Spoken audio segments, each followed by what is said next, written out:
कांग्रेस विधायक आरिफ मसूद का विवादों से लगता है चोली दामन का साथ है।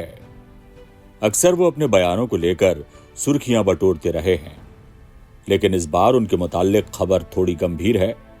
मामला उनकी विधायकी का खतरे में पड़ जाना है और इसकी वजह है 2023 के चुनाव के दौरान उनके द्वारा भरे गए नामांकन में 50 लाख के लोन की जानकारी छिपाना है। यह आरोप लगाया है 2023 के चुनाव में उनके ही प्रतिद्वंदी रहे ध्रुव नारायण सिंह ने। आइए इस तरह समझते हैं पूरे मामले को। कांग्रेस विधायक आरिफ मसूद पर 50 लाख के लोन की जानकारी छिपाने का आरोप है।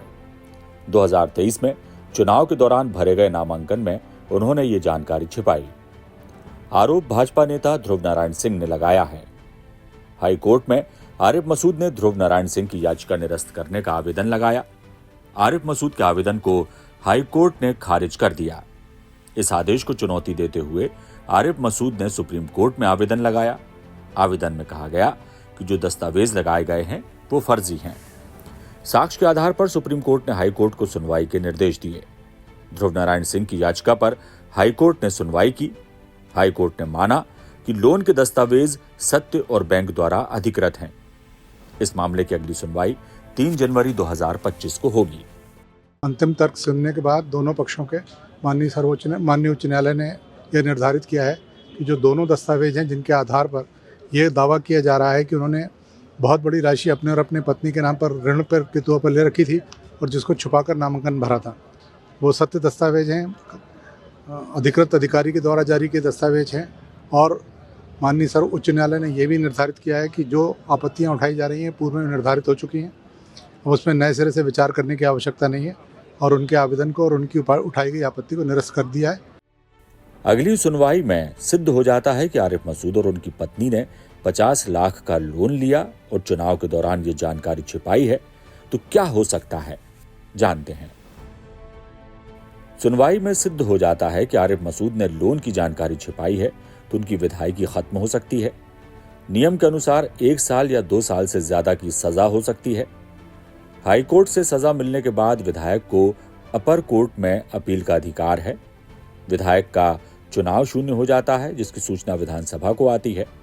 विधानसभा उसका परीक्षण करती है। कानूनी राय के हिसाब से उचित होने पर उस सीट के रिक्त होने की अधिसूचना निकाली जाती है। इसकी एक कॉपी निर्वाचन आयोग को दी जाती है। आयोग अधिसूचना के आधार पर उस सीट को रिक्त कर चुनाव प्रक्रिया को आगे बढ़ाता है। इस पूरे ही मामले में कांग्रेस विधायक आरिफ मसूद से मीडिया ने बात की तो उन्होंने साफ कहा कि नामांकन पत्र में लोन के संबंध में उन्होंने जानकारी दी है। मेरे ऊपर लोन जो है उसका मैं डिस्प्यूटेड लोन मैंने अपने फॉर्म में शो करा है। जो इलेक्शन का मैंने फॉर्म भरा है उसमें डिस्प्यूटेड कॉलम में मैंने भरा है, एक वो देख लिया जाए। दूसरा, बैंक मैंने एक लेटर जारी करा जो मेरे को जारी नहीं हुआ, ना मुझे मिला। ये उसने अदालत में एक्सेप्ट करा कि आरिफ मसूद और उनकी पत्नी को कोई पत्र हमने जारी नहीं करा।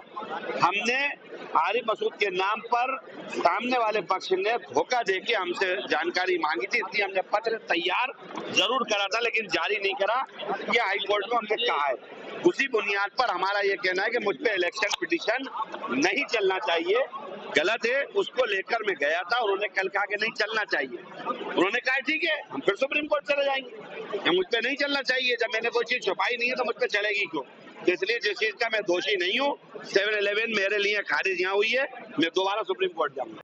कुल जमा मामला कोर्ट में है, जिस पर अंतिम सुनवाई के बाद ही तय होगा कि इस मामले में आरिफ मसूद क्या अगला कदम उठाते हैं। लेकिन इतना तो तय है कि इस पूरे ही मामले ने आरिफ मसूद की मुश्किलें तो बढ़ा ही दी हैं।